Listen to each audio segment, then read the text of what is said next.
नमस्कार मित्रांनो, कसे आहात सगळे? मस्त मजेत ना? एस क्लास एज्युकेशन बाय सुहानीमध्ये तुम्हा सर्वांचं मनापासून स्वागत आहे.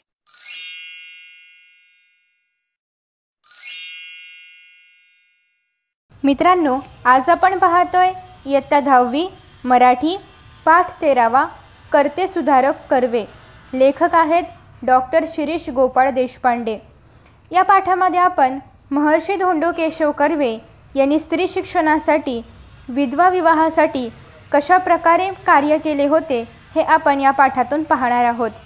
त्याचबरोबर महर्षी धोंडो केशव कर्वे यांचा जीवन परिचयही आपल्याला डॉक्टर शिरीष गोपाळ देशपांडे यांनी या पाठातून करून दिलेला आहे. महर्षी धोंडो केशव कर्वे यांच्याबद्दल आपण थोडक्यात माहिती पाहणार आहोत आणि त्यानंतर आपण लेखकांची माहिती पाहणार आहोत. रत्नागिरी जिल्ह्यातील शेरावली या गावी महर्षी धोंडो केशव कर्वे यांचा जन्म झाला होता. महर्षी ही त्यांना लोकांनी दिलेली पदवी आहे. मुंबईतील एल्फिन्स्टन या महाविद्यालयात गणित या विषयाची त्यांनी पदवी घेतली होती आणि पुण्यातील फर्ग्युसन या महाविद्यालयात गणिताचे प्राध्यापक म्हणून प्रदीर्घ काळ त्यांनी कार्य केलेले आहे. स्त्रियांना त्यांच्या गुलामगिरीतून मुक्त करणं, कारण जरी आपला भारत स्वतंत्र झाला होता तरी पण म्हणाव्या तितक्या स्त्रियांना स्वातंत्र्य मिळालं नव्हतं. मग स्त्रियांना गुलामगिरीतून मुक्त करावं हे त्यांनी स्वतःच्या आयुष्याचं एक ध्येय ठरवलं होतं आणि मग त्यासाठी त्यांनी हिंगणे स्त्री शिक्षण संस्था स्थापन केली होती. आणि मग या संस्थेतूनच SNDT विद्यापीठ म्हणजेच श्रीमती नाथीबाई दामोदर ठाकरसी महिला विद्यापीठ या विशाल संस्थेची निर्मिती झाली. त्यांनी स्त्री शिक्षणासंदर्भात अनेक ज्या रूढी परंपरा होत्या किंवा स्त्रियांच्या संदर्भामध्ये अनेक ज्या अनिष्ट रूढी परंपरा होत्या, मग सती पद्धत असो किंवा बालविवाह असो किंवा विधवा पुनर्विवाहास आधी मान्यता नव्हती, केशवपन यासारख्या अनेक रूढी परंपरा ज्या होत्या यांना त्यांनी विरोध केला होता. आणि त्याचबरोबर विधवा पुनर्विवाह या चळवळीचं त्यांनी समर्थन केलं होतं. त्यांनी फक्त समर्थनच नाही केलं तर त्यांनी स्वतः विधवा विवाह करून मग समाजाला ते पटवून देण्याचा प्रयत्न केला होता. त्याचबरोबर त्यांनी अनेक संस्थांची स्थापना केली होती, जसं की अनाथ बालिका आश्रम आहे, विधवा विवाह प्रतिबंधक निवारक मंडळ आहे, यांसारख्या अनेक संस्थांची स्थापना त्यांनी केली होती. आणि त्यांनी केलेल्या या महान कार्याचा सन्मान करण्यासाठी भारत सरकारने महर्षी धोंडो केशव कर्वे यांना भारतरत्न ही पदवी दिली होती. आता आपण यानंतर पाहणार आहोत परिचय, तो म्हणजे लेखकांचा. लेखक आहेत डॉक्टर शिरीष गोपाळ देशपांडे. जन्म आहे 1952. प्रसिद्ध कवी आणि लेखक आहेत एप्सिलॉन, ये सखे ये, स्वातंत्र्याचे मृत्यूपत्र हे कविता संग्रह त्यांचे प्रसिद्ध आहेत. राजा शहाजी ही महाकादंबरी, शिवछत्रपती हे पटकथात्मक कादंबरी आणि अरण्यकांड, प्रचारक, पंचमस्तंभ, जन्मभूमी, पाताळयंत्र इत्यादी त्यांच्या कादंबऱ्या प्रसिद्ध आहेत. त्याचबरोबर शून्यपूर्ण हा एकांकिका संग्रह असे चौफेर लेखन प्रसिद्ध आहे. चौफेर म्हणजे काय? प्रत्येक क्षेत्रात त्यांनी लेखन केलेलं आहे. त्यांनी फक्त कविताच नाही लिहिल्या तर त्यांनी कविता संग्रह लिहिलेले आहेत, त्यांनी कादंबऱ्या, महाकादंबऱ्या लिहिलेल्या आहेत. त्याचबरोबर त्यांनी त्यांचे विविध लेखही प्रकाशित आहेत, म्हणजेच त्यांचे लेखन हे चौफेर लेखन आहे. महाराष्ट्राबाहेर बडोदा येथील प्रादेशिक साहित्य संमेलनाचे तसेच वणी येथील 66व्या विदर्भ साहित्य संमेलनाचे ते अध्यक्ष होते. आता डॉक्टर शिरीष गोपाळ देशपांडे यांनी या पाठामध्ये नेमकं काय सांगितलेलं आहे याची प्रस्तावना आपण आता वाचणार आहोत. महर्षी कर्वे यांचे नाव समाजसेवक म्हणून चिरस्मरणीय आहे. समाजसेवक म्हणजे जो समाजाची सेवा करतो तर तो समाजसेवक. चिरस्मरणी म्हणजे काय की अत्यंत दीर्घकाळ असं स्मरणात राहणारं, त्याला आपण चिरस्मरणीय बोलतो. कर्वे यांनी आपली सर्व कार्यशक्ती स्त्री शिक्षणावर केंद्रित केली. महिला विद्यापीठ ही कल्पना मूर्त रूपात साकार केली. म्हणजे आधी जेव्हा आपला भारत नुकताच स्वतंत्र झाला होता किंवा स्वातंत्र्यानंतरचा काही काळ, तेव्हा आपल्या देशामध्ये स्त्री शिक्षण किंवा स्त्रियांना मिळालेलं स्वातंत्र्य याबद्दल जास्त जागृती नव्हती. म्हणजे स्त्री शिकणं याबद्दल पण जास्त जागृती नव्हती. भलेही त्याच्या आधी अनेक समाजसुधारकांनी स्त्री शिक्षणासाठी अनेक प्रयत्न केले होते, परंतु तरीही आजही समाजातील प्रत्येक ठिकाणी स्त्री शिक्षित नाही आहे. मग स्त्रियांनी शिक्षित व्हावं यासाठी महर्षी धोंडो केशव कर्वे यांनी जे कार्य केलं होतं तर तेच कार्य या पाठामधून आपल्याला अभ्यासायचं आहे. समाजासाठी केलेल्या एकूण महान कार्यासाठी महर्षी धोंडो केशव कर्वे यांना 1958 साली भारतरत्न हा सर्वोच्च नागरी पुरस्कार देऊन भारत सरकारने त्यांच्या कार्याचा गौरव केला होता. तुम्हाला तर माहिती आहे की भारतरत्न हा भारतातील एक सर्वोच्च नागरी पुरस्कार आहे आणि आपल्या देशाची सेवा ज्या महान व्यक्तींच्या हातून घडते किंवा अशा महान व्यक्ती ज्यांनी आपलं संपूर्ण आयुष्य देशासाठी वाहिलेलं असतं अशा व्यक्तींना हा पुरस्कार प्रदान करण्यात येतो. प्रस्तुत पाठात लेखकाने महर्षी कर्वे यांच्या व्यक्तिमत्वाचा आणि कार्याचा परिचय करून दिलेला आहे. आता आपण हा पाठ पाहणार आहोत. पाठाची सुरुवात थोडीशी पार्श्वभूमी आहे की लेखकाने थोडीशी पार्श्वभूमी घेतलेली आहे आणि मग ते महर्षी धोंडो केशव कर्वे यांच्या कार्याकडे जाणार आहेत. रेडिओवर रात्रीच्या बातम्यांत आले होते जेव्हा लेखकांचा जन्म झाला होता किंवा जेव्हा 1950, 60 किंवा 70चा कालखंड होता तर त्या काळामध्ये टी व्ही प्रत्येकाच्या घरात असेलच असं काही नव्हतं किंवा त्या काळात टी व्ही सगळ्यांकडेच नव्हताही. सगळ्यांकडे काय असायचं, मोस्टली रेडिओ असायचा. मग त्यावेळेस जेव्हा लेखकांचा काळ होता तर त्या काळामध्ये बातम्या या रेडिओवरती प्रकाशित केल्या जायच्या. तर रेडिओवर रात्रीच्या बातम्यांत आले होते की भारतरत्न महर्षी धोंडो केशव कर्वे यांचे वयाच्या 105व्या वर्षी निधन झाले. माझ्या आजोबांचे डोळे टिचले. कळत्या वयात जाणवू लागले की नातेवाईक नसलेले गृहस्थ 105व्या वर्षी जाऊनसुद्धा त्यांच्यासाठी डोळे भरून येत असतील तर त्यांचे कार्य खूपच मोठे असले पाहिजे. म्हणजे जसं की या ठिकाणी लेखकांच्या लहानपणीचं थोडंसं सांगितलेलं आहे की लेखक जेव्हा लहान होते तेव्हा त्यांनी रेडिओवर ऐकलं होतं की भारतरत्न महर्षी धोंडो केशव कर्वे यांचं वयाच्या 105व्या वर्षी निधन झालेलं आहे. आणि ती बातमी जेव्हा ऐकली तेव्हा त्यांचं कार्य इतकं महान होतं की कुणाचेही डोळे पटकन टिचतील आणि त्यांच्या आजोबांच्या डोळ्यांमध्ये पाणी आलं होतं.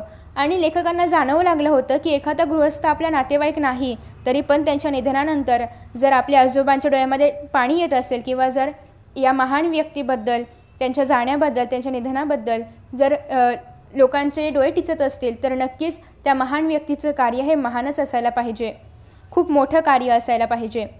आता आपण पाहणार आहोत महर्षी धोंडो केशव कर्वे यांचं कार्य.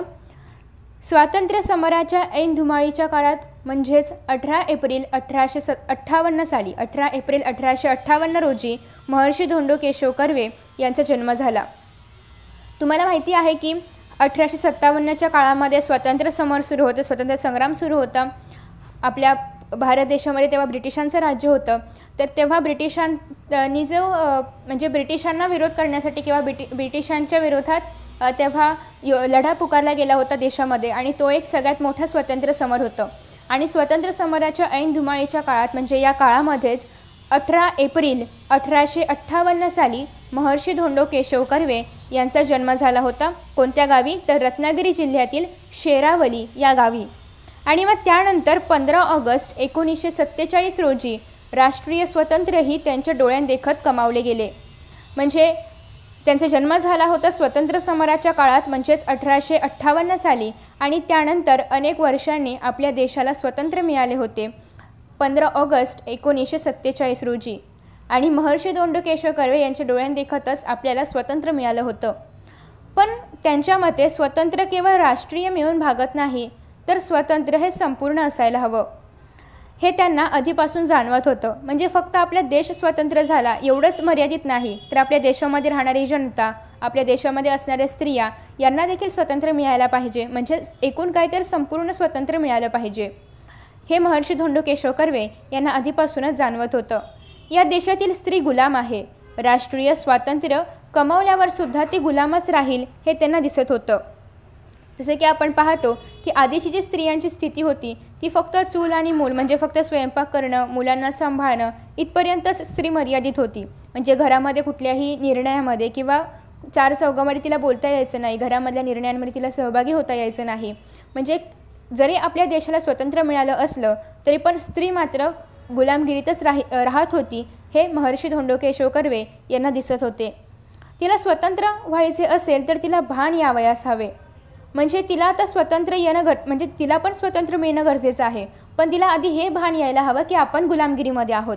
कारण जसं की आपण पाहतो की आधीच्या स्त्रियांना घरी राहणं किंवा स्वयंपाक करणं आणि मूल सांभाळणं हे असं वाटायचं की म्हणजे तेवढंच आपलं काम आहे किंवा आपलं कुटुंब एवढंच आपलं जग आहे, असे संस्कार तिच्यावर लहानपणापासूनच केले जायचे. आणि त्याच्यामुळे आधी स्त्रीला भान यायला हवं की आपण गुलामगिरीमध्ये आहोत. आणि ते भान कशामुळे येणार तर शिक्षणामुळे येणार. की आपण गुलाम आहोत हे भान शिक्षणाशिवाय येऊ शकत नाही. मात्र खुद्द भारतीय स्त्रीवर संस्कारच असे होते की ती आपल्या गुलामीलाच दागिना मानत असे. जसं की आधी सांगितल्याप्रमाणे की स्त्रीला पहिल्यापासूनच लहान असतानाच भातुकली खेळायला लावली जायची. त्यानंतर त्या काळाची प्रथा होती की बालविवाह वगैरे केले जायचे.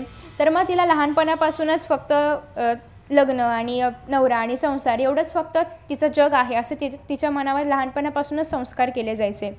आणि मग ही जी काही गुलामगिरी होती की फक्त तिला स्वयंपाक आणि मुलं सांभाळावं तिला असं जर तिला सांगितलं जायचं, दुसरं कशामध्ये तिला सहभाग घेऊ दिला जायचं नाही, तर ही जी गुलामगिरी होती या गुलामीलाच ती स्वतःचा दागिना मानत होती. म्हणजे या गुलामगिरीलाच तिने ॲक्सेप्ट केलं होतं, या गुलामगिरीला तिने स्वीकारलेलं होतं. आणि आपल्या समाजात स्त्रीचे स्थान देवीचे आहे असे भासवले जात असेलही, पण तिला शूद्रातिशूद्र समजून तिचा प्रच्छन्न छळच केला जाई. म्हणजे आपल्या समाजामध्ये आपण नवरात्र उत्सव साजरा करतो आणि नवरात्रीमध्ये आपण सर्व देवींचे म्हणजे देवीच्या सगळ्या रूपांचे आपण पूजन करतो. सरस्वती देवी असेल, लक्ष्मी देवी असेल, दुर्गा माता असेल, सगळ्यांचं आपण पूजन करतो. परंतु तीच स्त्री जी आपल्या घरात असते तिच्यावर मात्र काही ठिकाणी छळ केला जातो, तिला मात्र गुलामीत ठेवलं जातं. म्हणजे आपल्या समाजामध्ये, आपल्या भारतामध्ये, आपल्या भारताला देखील आपण भारत माता म्हणतो, पण तरीही आपल्या भारतामध्ये प्रत्येक ठिकाणी आता पण आपण पाहिलं तर प्रत्येक ठिकाणी स्त्री शिक्षित नाही आहे. बरेच अजून असे ठिकाण आहे, बरेच अजून असे ठिकाणं आहेत की ज्या ठिकाणी अजूनही स्त्री शिक्षित नाही आहे. अनेक शहरी भागांमध्ये स्त्रियांना शिकवलं जातं, स्त्रिया शिकतात, पण असेही काही आपल्या देशामध्ये अजूनही ठिकाणं आहेत की ज्या ठिकाणी अजूनही पूर्णतः स्त्री शिक्षित झालेली नाही आहे. सबब तिने शिक्षित व्हायलाच पाहिजे हे कर्व्यांना ठामपणे वाटत होते. आणि कर्व्यांचं असं ठाम मत होतं की स्त्री शिक्षित झालीच पाहिजे, कारण स्त्री जोपर्यंत शिक्षित होत नाही तोपर्यंत तिला आपण गुलामीत आहोत हे भान येणार नाही. आणि जोपर्यंत तिला आपण गुलामीत आहोत हे भान येणार नाही तोपर्यंत ती त्या गुलामगिरीतून बाहेर पडणार नाही. तथापि हे कार्य अतोनात कठीण आहे हेही त्यांना दिसत होतं. म्हणजे स्त्रीला शिक्षण देणं किंवा स्त्रीला शिकवणं हा शब्द उच्चारणं हे पण किती कठीण होतं त्या काळामध्ये. कारण आपण पाहतो की सावित्रीबाई फुले, महात्मा फुले यांनी देखील स्त्री शिक्षणासाठी कार्य केलं होतं, पण समाजाने त्यांना कधी साथ दिली नव्हती. कारण स्त्रीला शिक्षित करणं हे त्या काळातल्या समाजाला मान्यच नव्हतं. आणि त्याच्यामुळे जे महान व्यक्ती किंवा जे समाजसुधारक स्त्री शिक्षणाचे कार्य हाती घ्यायचे त्यांचा समाज खूप छळ करायचा. जसं की आपण सिरियल्समध्ये पण पाहतो, सावित्री ज्योती सिरियलमध्ये पण आपण पाहतो की कशाप्रकारे सावित्रीबाई फुले, महात्मा फुले यांचा छळ केला जातो जेव्हा ते स्त्री शिक्षणासाठी कार्य करतात तर तेव्हा. तर अशा प्रकारे त्या काळामध्ये स्त्री शिक्षित व्हायला पाहिजे हा विचार मांडणं पण खूप कठीण होतं, अतोनात कठीण होतं, म्हणजे खूपच कठीण होतं. आणि स्त्रियांना शिक्षित करणं हे कार्य देखील खूप कठीण होतं हेही त्यांना माहिती होते. त्यांना हे पण माहिती होतं की हे खूप कठीण आहे, याच्यामुळे लोक आपल्याला छळायला कमी करणार नाहीत, लोक आपल्या जीवावरती उठू शकतात हे पण त्यांना माहिती होतं. स्त्रीने स्वातंत्र्य कमवावे असे वाटणे म्हणजे दगडावर डोके आपटण्यासारखे होते. म्हणजे स्त्रीला स्वातंत्र्य मिळावं किंवा स्त्रीने स्वतंत्र व्हावं असं आपण स्त्रीला सांगणं किंवा स्त्रीने ते ऐकणं हे काही त्या काळामध्ये शक्य नव्हतं. कारण जसं की आपण याआधी पण पाहिलं की त्या काळातील स्त्री ही स्वतःला त्या चूल आणि मूल या संस्कृतीच्या इतक्या बेड्यात ती अडकलेली होती की ती आपण कुणाचा जरी गुलाम होतोय हेच तिच्या लक्षात येत नव्हतं. आणि त्या गुलामीला ती एक दागिना मानत होती. आणि मग त्याच्यामुळे स्त्रीला सांगणं की तू पण शिकू शकते किंवा स्त्रीने शिक्षित व्हावं हे सांगणं म्हणजे दगडावरती डोकं आपटण्यासारखं होतं, म्हणजे व्यर्थ होतं. पण तरी पण महर्षी धोंडो केशव कर्वे यांनी स्त्री शिक्षणाचं कार्य मात्र कधीही थांबवलं नाही. शांत, सोशिकपणे, सहिष्णू वृत्तीने राहिलो तर हे असिधाराव्रत परिपूर्ण होऊ शकेल याची त्यांनी खुणगाठ बांधली होती. असिधाराव्रत म्हणजे काय की तुम्ही तलवार पाहिली असेल, तलवारीची एक बाजू धारेची असते, एक बाजू बिना धारेची असते. मग जी धारेची बाजू आहे त्यावरून चालण्या इतपत कठीण व्रत त्याला आपण असिधाराव्रत असं म्हणतो. मग शांत आणि सोशिकपणे म्हणजे शांत राहून, म्हणजे अर्थातच आता समाजाच्या विरुद्ध जेव्हा आपण एखादं काम करतो आणि ते जर समाजाला मान्य नसेल तर समाज त्याच्यावरती आक्षेप घेणारच. मग अशा परिस्थितीमध्ये शांत राहून, सोशिकपणे, सहिष्णू वृत्तीने म्हणजे सगळ्यांना समान मानणे, म्हणजे जे त्रास देत आहेत किंवा जे काही करत असतील त्यांच्या विरोधात न बोलणं, आपण शांत राहणं, असा स्वभाव त्याने स्वतःचा करून घेतला. आणि आधीपासूनच ते खूप शांत होते, सोशिक होते. आणि जर आपण असंच राहिलो तरच हे असेधारा व्रत पूर्ण होऊ शकेल असं त्यांना वाटत होते. आणि याची खूणगाठ त्यांनी मनामध्ये बांधली होती. खूणगाठ बांधणे म्हणजे काय, त्यांनी ठाम निश्चय केला होता, ठाम निर्धार केला होता. सावकाश तरी हमखास हे कार्य करणे गरजेचे होते. म्हणजे जरी हे कार्य पटकन होण्यासारखं नव्हतं किंवा समाजामध्ये जागृती पसरवणं इतकं सहज साधं सोपं नसतं, मग जरी हे कार्य अवघड असलं तरी पण शांतपणे, सावकाशपणे हे कार्य करणं मात्र गरजेचं होतं. नुसत्या अडीअडचणी येतील असं नव्हतं, म्हणजे फक्त अडचणीच येतील असं नव्हतं. कारण समाजामध्ये असेही काही, म्हणजे हाताच्या बोटावर मोजण्या इतपत असेही काही लोक होते जे की या विचाराशी सहमत होते. म्हणजे खूप कमीच लोक होते की ज्यांना असं वाटायचं की स्त्रियांनी शिक्षित व्हावं. पण पूर्ण जो समाज होता तर तो मात्र याच्या विरोधात होता. संपूर्ण समाजाविरुद्ध विद्रोह करावा लागणार होता. आणि हा जर विचार आपल्याला समाजामध्ये पसरवायचा असेल तर अर्थातच आधी समाजाचा विरोध असणार आहे याला. मग तो विरोध आधी आपल्याला पत्करावा लागणार होता, त्या विरोधाचा सामना आधी आपल्याला करावा लागणार होता. आणि असे केले तर समाज आपल्याला गिळून टाकायला येईल हेही त्यांना कळत होते. म्हणजे जर आपण समाजाच्या विरोधात जाऊन काही करायला घेतलं तर अर्थातच समाज आपल्याला खूप त्रास देणार, आपला खूप छळ करणार, आपल्यासोबत आपल्या कुटुंबाचा छळ करणार, हे सगळं काही त्यांना माहिती होतं. पण तरीही त्यांनी स्त्री शिक्षणाचं हे कार्य मात्र सुरूच ठेवलं. त्यानंतर पुढे आता आपण पाहतोय पुढचं पॅरेग्राफ. पंडिता रमाबाई यांचे जीवनचरित्र आणि ईश्वरचंद्र विद्यासागर यांचे जीवन कार्य यांतून महर्षी कर्वे यांना हुरूप मिळाला. पंडिता रमाबाई यांचे जीवनचरित्र तुम्हा सर्वांना माहिती असेलच. आणि त्याचबरोबर ईश्वरचंद्र विद्यासागर ज्यांनी हिंदू धर्मातल्या सगळ्या पोथ्या वाचल्या होत्या आणि त्यातून त्यांनी हे सांगितलं होतं की स्त्रीचा पुनर्विवाह, म्हणजे विधवा स्त्रीचा पुनर्विवाह घडवून आणणं ही वाईट गोष्ट नाही आहे, असं त्यांनी सगळ्या पोथ्या वाचून हे सिद्ध करून दाखवलं होतं. त्यानंतर पुढे आहे, म्हणजे पंडित रमाबाई यांचं जीवनचरित्र आणि ईश्वरचंद्र विद्यासागर यांचं जे जीवन कार्य होतं यामधून महर्षी धोंडो केशव कर्वे यांना अजून प्रेरणा मिळाली स्त्री शिक्षणासाठी कार्य करण्यासाठी. ईश्वरचंद्रांनी पोथ्यांचा पिट्ट्या पाडून विधवा विवाह होऊ शकतो हे दाखवून दिलं. म्हणजे ईश्वरचंद्र विद्यासागर यांनी अनेक पोथ्या वाचल्या होत्या, हिंदू धर्मातील सगळ्या पोथ्या वाचल्या होत्या आणि त्यांनी असं दाखवून दिलं होतं की या पोथ्यांमध्ये कुठंच विधवा विवाह होऊ शकत नाही किंवा विधवा विवाह चुकीचा आहे असं काही लिहिलेलंच नाही. म्हणजे याचा अर्थ विधवा विवाह होऊ शकतो हे त्यांनी दाखवून दिलं. आणि स्वतः विधवेशी विवाह करून कर्व्यांनी त्याचा वस्तुपाठ घालून दिला. आणि महर्षी धोंडो केशव कर्वे यांनी देखील फक्त समाजाला सांगितलं नाही की विधवेशी विवाह होऊ शकतो किंवा ईश्वरचंद्र विद्यासागर यांचं जीवनकार्याचा त्यांच्यावरती प्रभाव होता म्हणून त्यांनी स्वतःहूनही विधवेशी विवाह केला आणि मग त्यांनी समाजाला हे सांगितलं की विधवा विवाह होऊ शकतो. म्हणजे आपल्याला समाजामध्ये जर काही बदल घडवून आणायचा असेल तर आधी आपल्यामध्ये बदल घडवून आणावा लागतो. आणि विधवेशी विवाह करून महर्षी धोंडो केशव कर्वे यांनी वस्तुपाठ घालून दिला, म्हणजे एक आदर्श समाजामध्ये निर्माण केला, घालून दिला. सुरुवात त्यांनी स्वतःपासून केली आणि म्हणून त्यांना बोलायची कोणाच सोय उरली नाही. आणि त्यांनी स्वतःच विधवेशी विवाह केला असल्यामुळे लोक त्यांना काही बोलूच शकत नव्हती की तुम्ही असं कसं सांगू शकता विधवेशी विवाह करावा, कारण त्यांनी स्वतःच विधवेशी विवाह केला होता. त्याच्यामुळे लोकांना आता बोलण्यासाठी काही जागाच उरली नव्हती. आणि मग प्राध्यापक धोंडो केशव कर्वे हे कॉलेजात गणित शिकवत.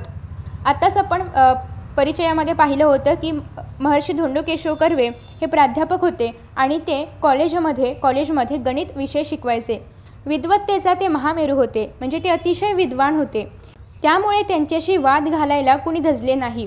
आणि महर्षी धोंडो केशव कर्वे इतके विद्वान होते की त्यांच्याशी वाद घालायची कोणाची हिंमतच व्हायची नाही. केवळ सत्पुरुषांचा छळ करावा एवढेच ऐतिहासिक कार्य तेव्हाच्या अज्ञ समाजाने केले. म्हणजेच या ठिकाणी लेखकांना काय सांगायचे आहे की तेव्हाचा जो समाज होता तर त्या समाजामध्ये जर एखादा व्यक्ती काहीतरी चांगलं परिवर्तन घडवून आणत असेल तर ते कधीच सहन व्हायचं नाही. आणि त्याच्यामुळे तो जो सत्पुरुष असेल, तो जो सज्जन व्यक्ती असेल त्याचा छळ करणं हे एवढंच कार्य त्या समाजाने अज्ञानी समाजाने केलं होतं. त्याच्यानंतर पुढे आहे की या समाजाबद्दल महर्षी अण्णासाहेब कर्वे अर्थातच क्षमाशील होते. त्यांना छळवादी समाज प्रवृत्तीचा आधीपासूनच अंदाज होता आणि समाजाने आपला कितीही छळ केला तरी महर्षी धोंडो केशव कर्वे त्यांना समाजाला माफ करायचे आणि पुन्हा एकदा आपलं काम सुरूच ठेवायचे. कारण त्यांना आधीपासूनच माहिती होतं की आपण समाजाच्या विरुद्ध कार्य करतोय आणि जेव्हा आपण समाजाच्या विरुद्ध कार्य करतोय तर समाजामध्ये जे छळ करणारे लोक आहेत त्यांचा छळ आपल्याला सोसावा लागणार आहेच, हे त्यांना आधीपासून माहिती होतं. आणि समाजाने केलेल्या धक्काबुक्कीत अण्णासाहेबांचे कपडे फाटत आणि समाज अर्थातच जर सांगून ऐकलं नाही तर अण्णासाहेबांच्या अंगावरती धावून जायचा आणि मग त्यामुळे धक्काबुक्की व्हायची. कारण अण्णासाहेब शांत असायचे, महर्षी धोंडो केशव कर्वे शांत असायचे. ते कधीच उलट समाजाच्या विरुद्ध जरी ते काम करत असे तरी पण ते समाज जेव्हा त्यांना त्रास द्यायचा तेव्हा ते कधी उलटून त्यांना बोलायचे नाहीत. आणि मग जेव्हा धक्काबुक्की वगैरे व्हायचं तेव्हा महर्षी धोंडो केशव कर्वे यांचे कधीकधी कपडे फाटायचे. गावातील सुशिक्षित समजल्या गेलेल्या लोकांनी ससे होलपट चालवली तरी कर्व्यांनी ना त्यांना शिव्याशाप दिले ना आपल्या कार्यातून कर्वे विचलित झाले. म्हणजे जरी समाजात असणाऱ्या लोकांनी त्यांना खूप त्रास द्यायला सुरुवात केली होती, ससे उलपट करणे किंवा ससे उलपट चालवणे म्हणजे खूप त्रास देणे असं जरी चालू होतं तरी पण महर्षी धोंडो केशव कर्वे यांनी कधीच त्या समाजाला शिव्याशाप दिल्या नाहीत. आणि त्याचबरोबर शिव्याशाप तर दिले नाहीतच पण ते स्वतःच्या कार्यातून विचलितही झाले नाहीत. म्हणजे त्यांनी जे स्त्री शिक्षणाचं कार्य हाती घेतलं होतं तर त्या कार्यापासून ते विचलितही झाले नाहीत. जसे संत ज्ञानेश्वरांचाही छळ झाला होता पण त्यांच्या साहित्यात ते कुठेही उमटले नाही. आणि संत ज्ञानेश्वर यांचा इतिहास तुम्हा सर्वांना ठाऊक असेलच. संत ज्ञानेश्वर यांना संन्यासाची मुलं म्हणून तो समाज हिनवायचा आणि त्याच्यामुळे संत ज्ञानेश्वरांना खूप छळ सहन करावा लागला होता. पण संत ज्ञानेश्वर यांनी जेव्हा ज्ञानेश्वरी किंवा यांसारखे मोठे मोठे ग्रंथ लिहिले तर त्या ग्रंथांमधून कधीही संत ज्ञानेश्वरांवर झालेला छळ कधीच त्या ग्रंथामध्ये उमटला नाही, त्यांच्या साहित्यामध्ये हे कुठेही उमटलं नव्हतं.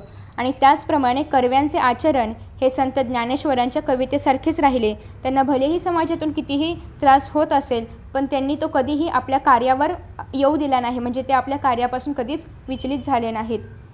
त्यानंतर आता आपण पाहतोय नेक्स्ट पॅरेग्राफ. महर्षी कर्वे यांनी अनाथ बालिकाश्रमची मुहूर्तमेढ रोवली. मुहूर्तमेढ रोवली म्हणजे काय? अनाथ बालिकाश्रम सुरू केले. कालांतराने अनाथ बालिकाश्रम म्हणजे की अशा मुली की ज्या अनाथ आहेत, ज्यांना आईवडील नाहीत किंवा ज्यांना नवऱ्याने टाकून दिले आहे अशा मुली. कालांतराने बालिकाश्रमाचे हिंगणा येथे स्थलांतर करून हिंगणे स्त्री शिक्षण संस्था असे त्यांनी त्याचे नामकरण केले.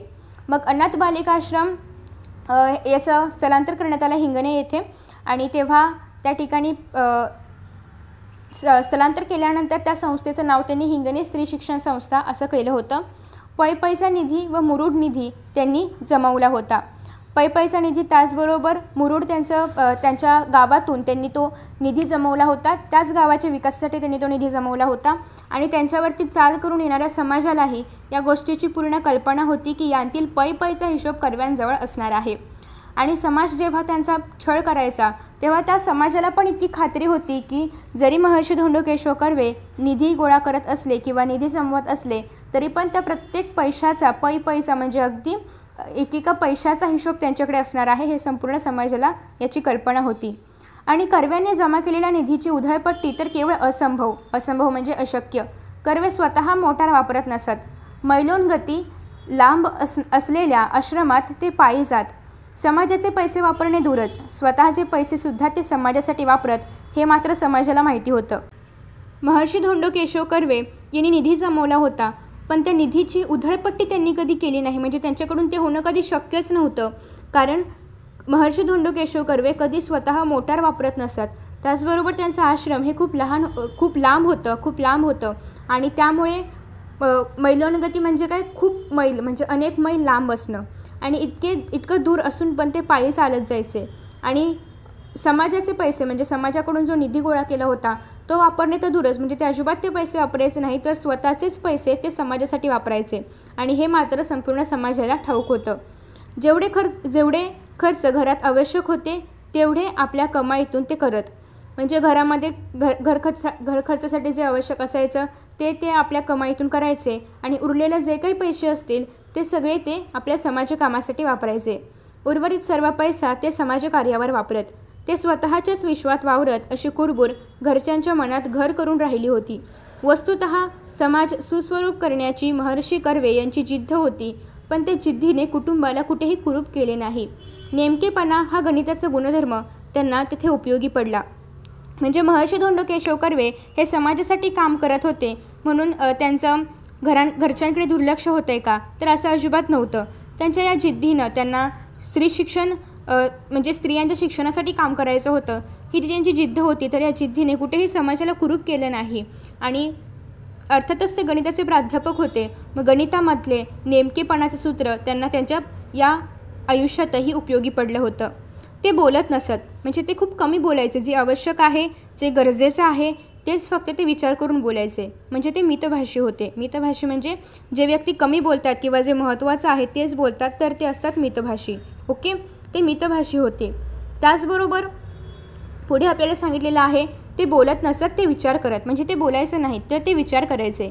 विचार पक्का झाला की आचरणात आणत, आणि मग त्यांचा जो विचार असायचा तो ते मनामध्ये पक्का करायचे. त्या विचाराप्रमाणे ते काम करायचे. आणि मग त्यांच्या कार्यातूनच लोकांना अंदाज यायचा की त्यांच्या चित्तात म्हणजे काय, मनात काय चाललं आहे, म्हणजे ते नेमके काय विचार करतात हे त्यांच्या कार्यातूनच कळायचं. म्हणजे ते फक्त बोलून नाही दाखवायचे की मी असं करणार, मी तसं करणार, मी या अशा प्रकारे विकास करणार वगैरे वगैरे. तर ते आधी विचार करायचे आणि आचरणात आणायचे. म्हणजे ते जास्त बोलायचेच नाहीत, ते डायरेक्ट आपल्या कृतीतून दाखवून द्यायचे की त्यांना काय करायचं होतं. आणि मग लोकांना कळायचं की महर्षी धोंडो केशव कर्वे यांच्या मनात नेमकं काय चाललेलं आहे. हे डावपेच नव्हते, म्हणजे हे काय डावपेच खेळत नव्हते महर्षी धोंडो केशव कर्वे. तर उलट पक्षी बोलके सुधारक असण्यापेक्षा कर्ते सुधारक असणे हेच श्रेयस्कर असते. म्हणजे हे डावपेच नव्हते. तर त्यांना माहीत होतं की अनेक समाजसुधारक असतात की जे फक्त बोलतात आणि कार्य खूप कमी करतात आणि खूप जास्त बोलतात. मग त्यापेक्षा महर्षी धोंडो केशव कर्वे खूप कमी बोलायचे आणि त्यांचं कार्य मात्र खूप मोठं असायचं. म्हणजेच फक्त बोलके सुधारक असण्यापेक्षा कर्ते सुधारक असणं जास्त गरजेचं आहे. त्यानंतर पुढे आपल्याला महर्षी धोंडो केशव कर्वे यांच्यामधील एक अतिशय महत्त्वाची क्वालिटी सांगितलेली आहे. ती म्हणजे महर्षी कर्वे यांमध्ये स्थितप्रज्ञेची लक्षणं होती. म्हणजे ते स्थितप्रज्ञ होते. स्थितप्रज्ञ म्हणजे काय, तर जो स्वतःच्या सुखदुःखात अविचल राहतो. अविचल म्हणजे काय, सुख आलं किंवा दुःख आलं तरी पण जास्त स्वतःला त्रास करून घेत नाही. म्हणजे सुख आलं तर हुरळून जात नाही किंवा दुःख आलं तर निराश होत नाही. पण मात्र दुसऱ्याच्या दुःखात दुःखी होतो. पण दुसऱ्याला जर दुःख झालं असेल तर मात्र दुःखी होतो. दुसऱ्याच्या सुखात सुखी होतो. दुसऱ्याच्या सुखामध्ये तो स्वतः सुखी होतो आणि दुसऱ्याच्या सुखात जाऊन त्याच्या सुखाचा नायनाट न करता स्वतः सुखी होणं, त्याचं सुख अजून द्विगुणित करणं, तो खरा स्थितप्रज्ञ असतो. म्हणजे स्वतःच्या सुखदुःखात अविचल राहणं, पण दुसऱ्याच्या सुखात सुखी होणं, दुसऱ्याच्या दुःखात दुःखी होणं हेच खरे स्थितप्रज्ञाचे लक्षणं आहेत. महर्षी कर्वे यांचे लक्ष केवळ समाज सुधारणेत होते. त्यांना कुणावर ऋण ठेवायचे नव्हते, त्यांना कुणावरही उपकार करायचे नव्हते किंवा त्यांना कुणाच्या ऋणातही राहायचे नव्हते. मग कर्व्यांना जर कुठे जेवावं लागलं असेल तर मग ते काय करायचे की महर्षी धोंडो केशव कर्वे जेव्हा कुणाच्या पण म्हणजे कोणत्या पण हॉटेलमध्ये किंवा कोणाच्या पण घरी जेवायला जायचे तर तेव्हा ते ताटाशेजारी पैसे काढून ठेवत आणि मगच ते ताटावरून उठत. म्हणजे त्यांना कुणावरचे पण उपकार घ्यायचे नव्हते. म्हणजे कुणाचे उपकार त्यांना घ्यायचे नव्हते, कुणाच्याही ऋणात त्यांना राहायचं नव्हतं. आणि आपल्यावर ते कुणालाही पैसे खर्च करू देत नसत. म्हणजे आपल्यासाठी आपण कमवतोय, मग ते इतरांना आपल्यावरती खर्च करू द्यायचं नाही, असं त्यांचं एक मनामध्ये निर्धार होता, त्यांचं एक तत्त्व होतं. इतरांना सहसा न साधणारे कार्य करायचे होते महर्षी कर्वे यांना. आणि महर्षी कर्वे यांना इतरांनी न केलेलं असं कार्य करायचं होतं, ते म्हणजे स्त्री शिक्षणाचं, स्त्रियांना शिक्षित करण्याचं, स्त्रियांना गुलामगिरीतून बाहेर काढून त्यांना गुलामगिरीचं भान येऊ द्यायचं. भारताचे अर्धांग जे स्त्रिया त्याच अनपढ राहिल्या तर देश अर्धांगवायू झालेल्या व्यक्तीसारखं होईल. म्हणजे आपण म्हणतो की आपला भारत देश, आपली भारत माता आहे, पण भारताचे अर्धांग जे स्त्रिया, म्हणजे भारतामध्ये पुरुषांची संख्या भलेही जास्त असली तरी पण अर्ध्यापर्यंत स्त्रियांची संख्या आहे. आणि जर स्त्रिया अनपढ राहिल्या, अशिक्षित राहिल्या तर मग अर्धा देश अशिक्षित राहणार, म्हणजेच देश अर्धांगवायू झालेल्या व्यक्तीसारखं होईल. एका बाजूला आपण या देशाला भारत माता म्हणतो, सरस्वतीला आपण वाङ्मयाची जननी मानतो, आणि दुसरीकडे स्त्री निरक्षर अज्ञानी ठेवतो. हा चीड आणणारा विरोधाभास त्यांना घालवायचा होता. किती सत्य बोलले होते ते, की एकीकडे आपण देशाला, आपल्या भारत देशाला आपण भारत माता म्हणतो, एकीकडे आपण नवरात्रीमध्ये दुर्गा मातेची पूजा करतो, एकीकडे आपण सरस्वतीला विद्येची, वाङ्मयाची जननी मानतो, पण दुसरीकडे मात्र त्या स्त्रीला आपण निरक्षर ठेवतो, अज्ञानी ठेवतो. म्हणजे त्या स्त्रीला आपण शिक्षित होण्यापासून दूर लोटतो, आपण त्या स्त्रीला शिक्षण घेऊ देत नाही, गुलामगिरी ठेवतो. हा जो एक विरोधाभास आहे की एकीकडे आपण स्त्रीला इतकं वंदन करतोय, तिची पूजा करतोय आणि एकीकडे आपण स्त्रीवर अत्याचार करतोय, हा विरोधाभास त्यांना घालवायचा होता. आणि म्हणून महर्षी धोंडो केशव कर्वे यांनी जपानच्या धर्तीवर इसवी सन 1916 साली भारतातले पहिले महिला विद्यापीठ 5 स्त्रियांना दाखल करून स्थापन केले आणि त्यांचं स्वप्न साकार करण्याच्या मार्गावर आता ते होते. आगबोटीने प्रवास करण्याच्या त्या जुन्या जमान्यात महर्षी कर्वे यांनी जगप्रवास करून स्त्री शिक्षणाचे महात्म्य सर्वत्र बिंबवले. म्हणजे महर्षी धोंडो केशव कर्वे यांनी फक्त भारतामध्येच नाही तर संपूर्ण जगामध्ये स्त्री शिक्षणाचा विचार त्यांनी सर्वत्र पसरवला होता. जगभर स्त्री शिक्षणाबद्दल सभा केल्या होत्या.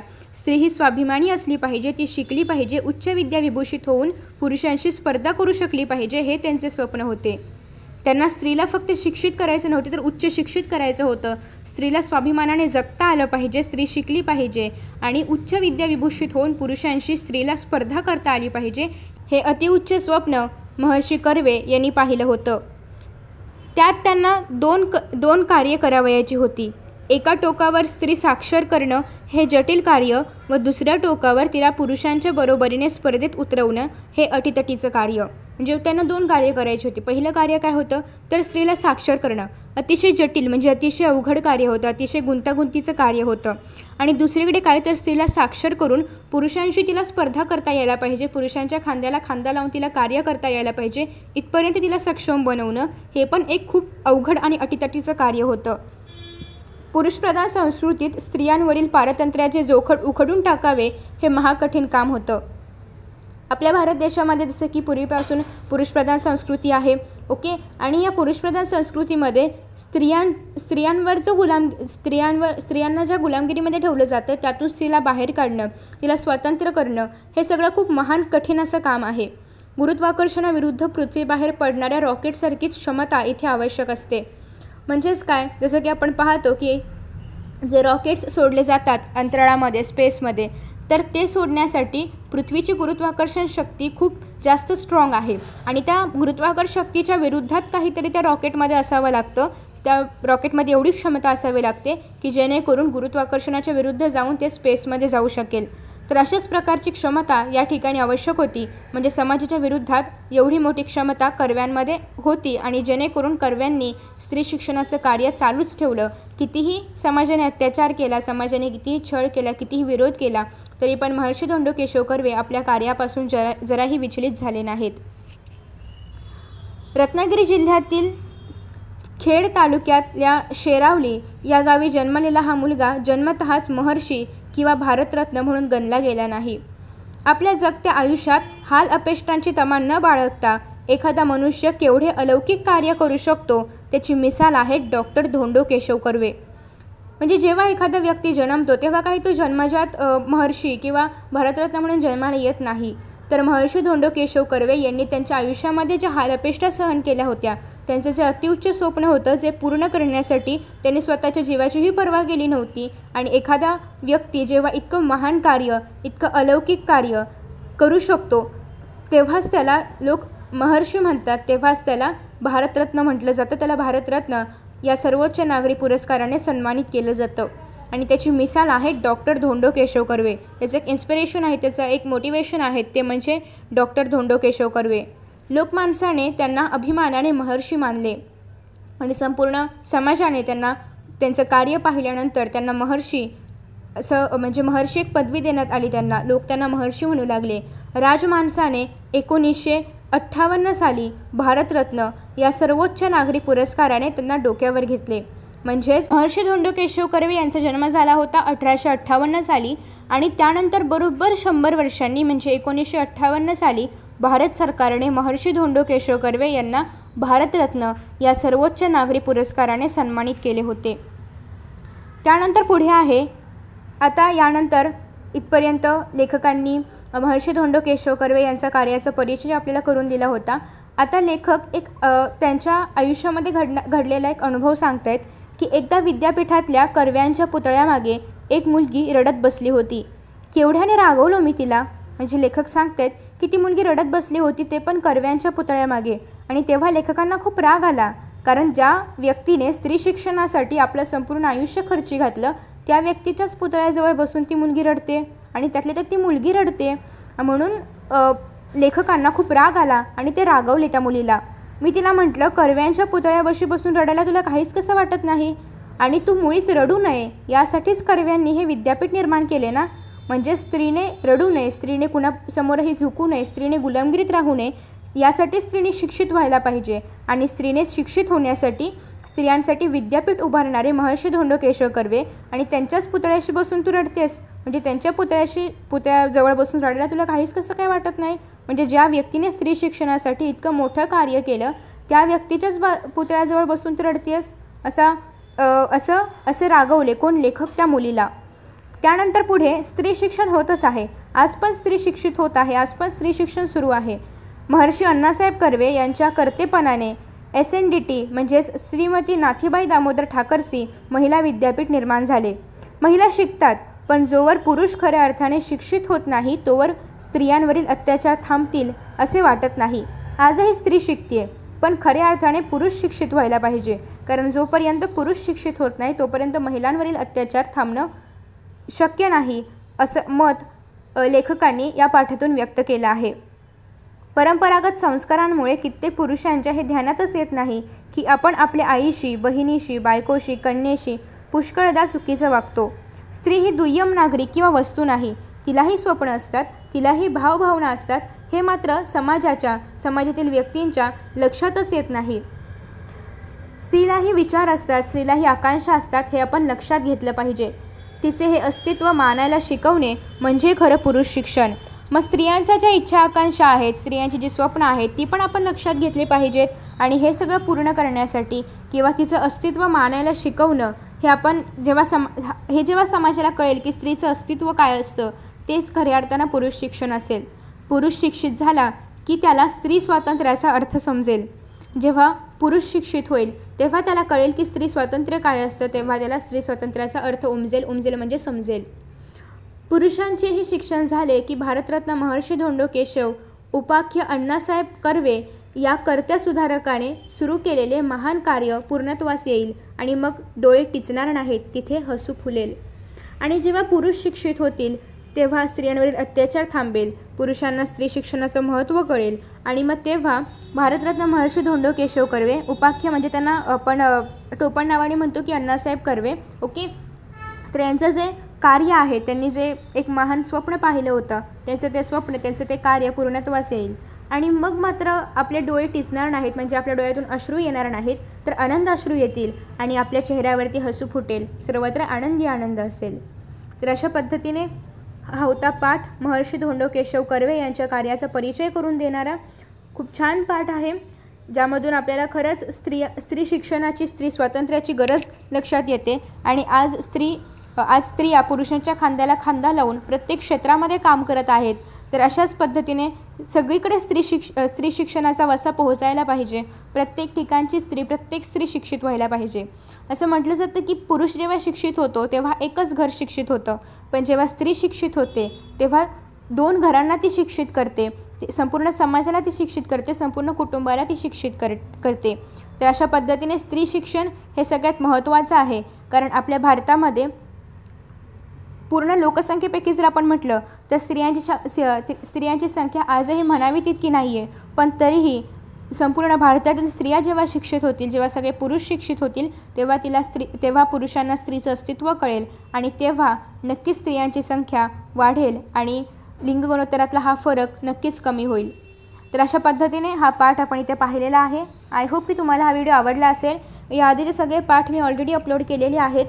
तुम्हाला डिस्क्रिप्शन बॉक्समध्ये 10th स्टँडर्ड मराठीची प्लेलिस्ट मिळेल, त्यामध्ये जाऊन तुम्ही ते सगळे पाठ पाहू शकता आणि या पुढचे पाठही लवकरात लवकर अपलोड केले जातील. मित्रांनो, तुम्हाला जर हा व्हिडिओ आवडला असेल ना तर नक्कीच व्हिडिओला लाईक करा, शेअर करा. त्याचबरोबर यांसारखे नवनवीन व्हिडिओज पाहण्यासाठी चॅनलला सबस्क्राईब करा आणि नोटिफिकेशन बेल आयकॉनवर क्लिक करा. म्हणजेच मी जेव्हा यांसारखे नवनवीन व्हिडिओज अपलोड करेन तेव्हा तुम्हाला त्याचं नोटिफिकेशन मिळत राहील. मित्रांनो, असेच छान आणि मस्त व्हिडिओ या चॅनलवरती अवेलेबल आहेत. चला तर मित्रांनो, आता या ठिकाणी आपण इथेच विश्रांती घेऊया. पुन्हा भेटूया नवीन पाठासोबत, नवीन व्हिडिओसोबत, नवीन टॉपिकसोबत. तोपर्यंत पाहत रहा S class education by Suhani, तेही सुहानी सूर्यवंशी या चॅनलवरती. So friends, thank you so much for watching this video. See you in next video.